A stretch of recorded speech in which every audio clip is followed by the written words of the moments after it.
बहुत समय पहले की बात है।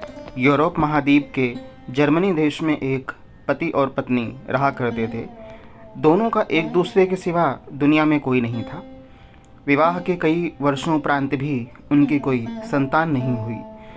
समय इसी प्रकार से गुजर रहा था कि अचानक एक दिन स्त्री को अपनी कोख में संतान की अनुभूति हुई और गर्भावस्था के दौरान उसको कुछ इस प्रकार महसूस हुआ कि उसको रूपांजल नामक शाक खानी चाहिए। आसपास वो शाक कहीं भी उपलब्ध नहीं थी।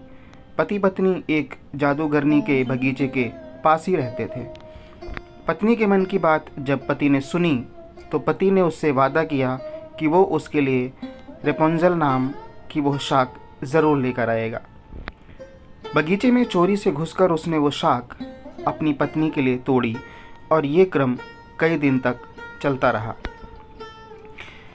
एक दिन बगीचे की मालकिन जादूगरनी ने, जिसका नाम डैम गोथेल था, उसे यह चोरी करते हुए देख लेती है और जादूगरनी ने पति को बंधक बना लिया।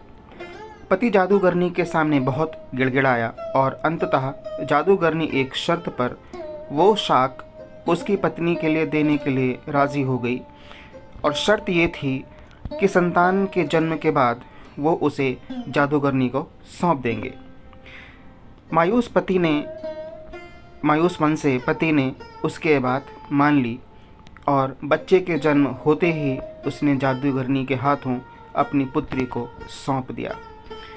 जादूगरनी ने अत्यंत मनोयोग से उसकी पुत्री का पालन पोषण किया और उसका नाम उसी शाक के नाम पर रेपुंजल रख दिया। रेपुंजल एक अत्यंत रूपवती कन्या के रूप में धीरे धीरे विकसित होने लगी। उसके सुनहरे बाल और अद्वितीय रूप की चर्चा आसपास की जगह पर धीरे धीरे फैलने लगी। कन्या 12 वर्ष के होते होते जादूगरनी डैम गोथेल ने उसको एक ऐसी मीनार में कैद कर दिया जिसमें ना तो कोई दरवाज़ा था और ना चढ़ने के लिए ही कोई सीढ़ी। उसमें एक ऊंचे स्थान पर एक कमरा था जिसमें कि केवल एक खिड़की थी। जादूगरनी अपनी जादुई शक्तियों के माध्यम से छोटी बच्ची तक पहुंचती और हर दिन उससे मिलने के लिए दिन के समय जरूर जाती। इसी प्रकार से दिन बीतने लगे। वो बच्ची बड़ी होकर एक अत्यंत रूपवती स्त्री के रूप में विकसित हुई। उसके लंबे घने सुनहरे बाल इतने लंबे हो गए कि बाद में जादूगरनी उनके सहारे मीनार पर चढ़कर कमरे में आने और जाने लगी। ऐसा करते वक्त वो रूपांजल को कहती, रूपांजल अपने बाल गिराओ ताकि मैं तुम्हारे सुनहरे बालों पर चढ़कर ऊपर आ सकूं। समय इसी तरह से गुजरता गया और एक दिन किसी राज्य का राजकुमार घूमते घूमते उसी क्षेत्र में आ गया जहाँ पर रेपुंजल उस मीनार में रहती थी। रेपुंजल की आवाज़ में अद्वितीय मिठास थी। जब वह गाती थी तो जैसे समय ठहर जाता था। एक दिन राजकुमार को टहलते टहलते एक मधुर आवाज़ सुनाई पड़ी। वो आवाज़ कहाँ से आ रही थी यह जानने के लिए जब राजकुमार महल के पास गया तो उसे दिखाई पड़ा कि एक मीनार के ऊपर कमरे में एक सुंदर रूपवती स्त्री रहती है।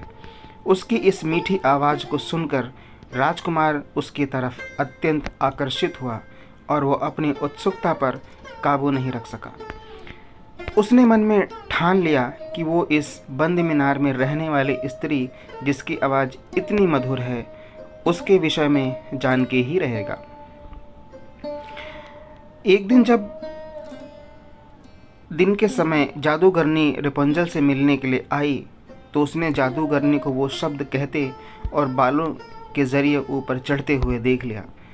राजकुमार ने इसी प्रकार जब रात के समय रेपुंजल को पुकारा तो उसने उसे आने के लिए मीनार के सहारे अपने बालों को लटका दिया। राजकुमार ऊपर चढ़कर रेपुंजल से मिला। रेपुंजल और राजकुमार एक दूसरे से प्रेम करने लगे थे। दोनों ने मिलते ही एक दूसरे को पसंद कर लिया और वो एक दूसरे के लिए अंतरंग सहचर बन गए। अतः राजकुमार ने रेपुंजल के सामने विवाह का प्रस्ताव रखा।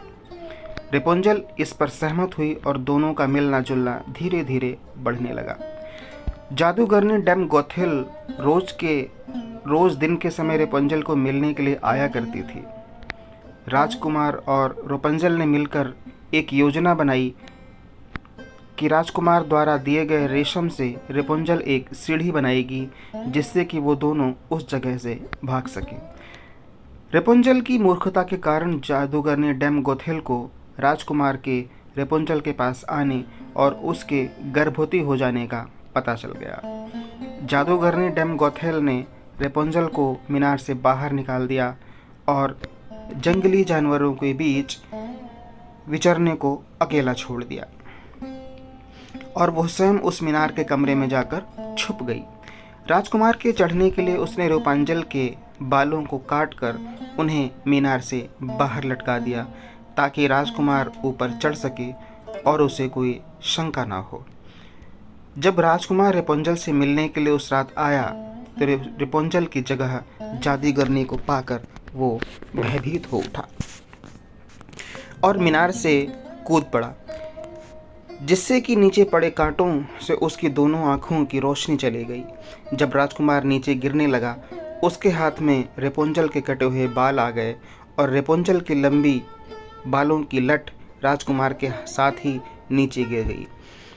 नीचे उतर पाने का कोई अन्य तरीका ना होने के कारण जादूगरनी डैम गोथेल उस मीनार में फंस गई और अंततः मृत्यु को प्राप्त हुई।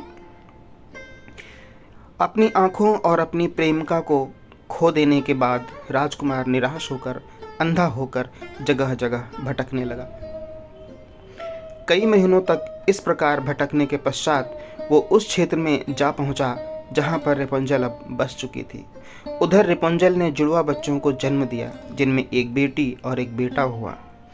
इसी तरह कुछ समय तक एक दूसरे के विक्षोभ में रहने के बाद अंततः दोनों उसी राज्य में एक स्थान पर मिले और उनके मिलन से चमत्कार स्वरूप राजकुमार की दृष्टि वापस आ गई और रेपुंजल के लंबे सुनहरे बाल उसको वापस मिल गए और दोनों खुशी खुशी अपना जीवन साथ में बिताने लगे। इस कहानी से शिक्षा हमें यह मिलती है कि बुरे का अंत बुरा ही होता है और विश्वास के सहारे एक दिन दुनिया में सब कुछ पाया जा सकता है।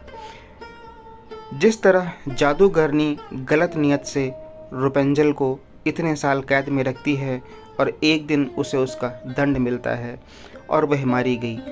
रेपुंजल ने बचपन से उम्मीद लगाई हुई थी कि उसे एक दिन कोई बचाने आएगा और उसकी खुशहाल जिंदगी खुशियों से भर जाएगी। एक दिन उसके इस विश्वास को भगवान ने पूरा कर दिया। आपने यहाँ तक वीडियो देखा है उसके लिए आपका धन्यवाद। वीडियो पसंद आया हो तो प्लीज़ लाइक और शेयर ज़रूर करें। चैनल पर आप नए हैं तो चैनल को सब्सक्राइब ज़रूर करें। मिलते हैं अगली वीडियो में, तब तक के लिए जय हिंद जय भारत।